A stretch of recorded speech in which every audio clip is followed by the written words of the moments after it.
चलिए अब आपको दिखाते हैं संसद सत्र की कार्यवाही लाइव। उनका ज्ञान और अनुभव अद्वितीय था। विभिन्न पदों पर रहते हुए कौशल के साथ साथ एक उत्कृष्ट वक्ता के रूप में भी जाने जाते थे। प्रत्येक राजनीतिक दल में उनका सम्मान और आदर था। सदन में होने वाली बहसों को वे बहुत महत्व देते थे। संसद के केंद्रीय कक्ष में अपने विधायी भाषण के दौरान उन्होंने सभी पार्टियों के विशिष्ट वक्ताओं का नाम लेकर कहा था कि उनके भाषणों ने उनके व्यक्तित्व को गढ़ने का काम किया। उनका विचार था कि भारत का संविधान मात्र एक कानूनी दस्तावेज नहीं है, बल्कि देश के सामाजिक आर्थिक परिवर्तन के लिए मैग्ना कार्टा के समान है।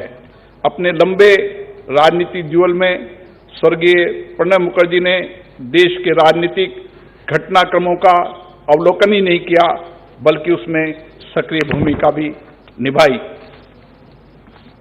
कालांतर में अपने दीर्घ अनुभवों, विशद ज्ञान को उन्होंने पुस्तक के माध्यम से हमारे साथ साझा किया।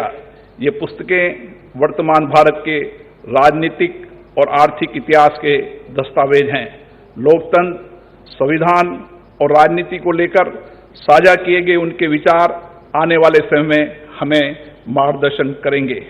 श्री प्रणब मुखर्जी का निधन नई दिल्ली में 31 अगस्त 2020 को 84 वर्ष की आयु में हुआ।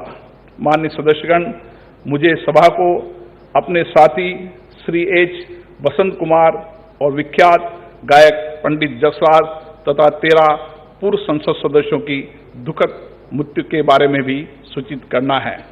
श्री एच बसंत कुमार तमिलनाडु के कन्याकुमारी संसदीय क्षेत्र में वर्तमान सदस्य थे। श्री एच बसंत कुमार रसायन उर्वरक संबंधी संसदीय स्थायी समिति के सदस्य। इससे पूर्व वह 2 कार्यकाल के लिए तमिलनाडु विधानसभा के सदस्य भी रहे। श्री एच बसंत कुमार का निधन तमिलनाडु के चेन्नई में 28 अगस्त 2020 को 70 वर्ष की आयु में हुआ। पंडित जसराज जी एक सुप्रसिद्ध शास्त्रीय गायक और भारत में लब्ध प्रतिष्ठित सांस्कृतिक दूतों में से एक थे।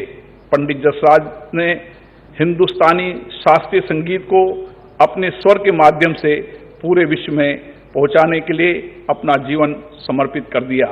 पंडित जसराज को हिंदुस्तानी शास्त्रीय संगीत में उनके योगदान के लिए वर्ष 1975 में पद्मश्री, वर्ष 1990 में पद्म भूषण, वर्ष 2000 में पद्म विभूषण पुरस्कार दिया गया। साथ ही भारत सरकार ने उन्हें संगीत नाटक अकादमी पुरस्कार से भी विभूषित किया। पंडित जसराज का निधन 90 वर्ष की आयु में संयुक्त राज्य अमेरिका के न्यू जर्सी में 17 अगस्त 2020 को हुआ। श्री गुरदास सिंह बादल पंजाब के फजिल्का संसदीय निर्वाचन क्षेत्र से 5वीं लोकसभा के सदस्य थे। श्री गुरदास सिंह बादल वर्ष 1967 से 1969 तक पंजाब विधान परिषद के सदस्य थे। श्री गुरदास सिंह बादल का निधन पंजाब के मोहाली में 15 मई 2020 को 88 वर्ष की आयु में हुआ।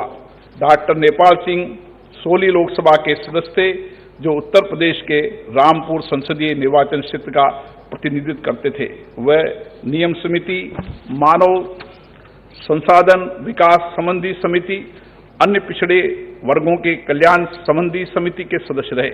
इससे पूर्व डॉक्टर नेपाल सिंह उत्तर प्रदेश विधान परिषद में 5 कार्यकाल के लिए सदस्य थे और उन्होंने उत्तर प्रदेश सरकार में माध्यमिक शिक्षा और भाषा मंत्री के रूप में कार्य किया। वे उत्तर प्रदेश विधान परिषद में विपक्ष के नेता थे।